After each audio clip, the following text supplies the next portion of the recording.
So let's talk about what is important in this race. It is important that we move forward, that we turn the page on this same old tired rhetoric and address the needs of the American people, address what we need to do about the housing shortage, which I have a plan for, address what we must do to support our small businesses, address bringing down the price of groceries.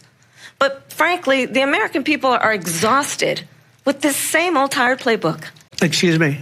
Every one of those cases was started by them against their political opponent. And I'm winning most of them, and I will win the rest on appeal. And you saw that with the decision that came down just recently from the Supreme Court.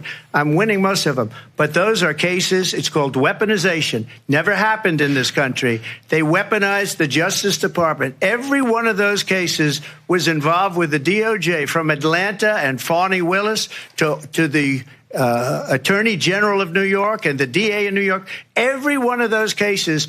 And then they say, oh, he's a criminal. They're the ones that made them go after me. By the way, Joe Biden was found essentially guilty on the documents case. And what happened in my documents case? They said, oh, that's the toughest of them all.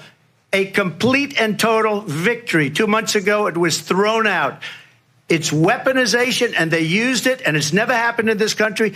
They used it to try and win an election. Why did the administration wait until 6 months before the election to act? And would you have done anything differently from President Biden on this?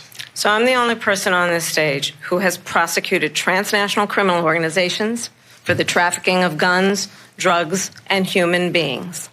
And let me say that the United States Congress, including some of the most conservative members of the United States Senate, came up with a border security bill, which I supported.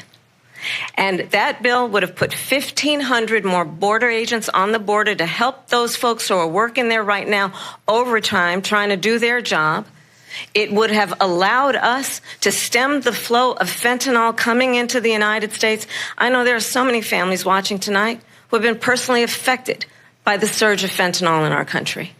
What they have done to our country by allowing these millions and millions of people to come into our country, and look at what's happening to the towns all over the United States. And a lot of towns don't want to talk. It's not going to be Aurora or Springfield. A lot of towns don't want to talk about it because they're so embarrassed by it. In Springfield, they're eating the dogs, the people that came in. They're eating the cats. They're eating the pets of the people that live there. And this is what's happening in our country, and it's a shame. See, I'm a different kind of a person. I fired most of those people. Not so graciously. They did bad things or a bad job. I fired them. They never fired one person.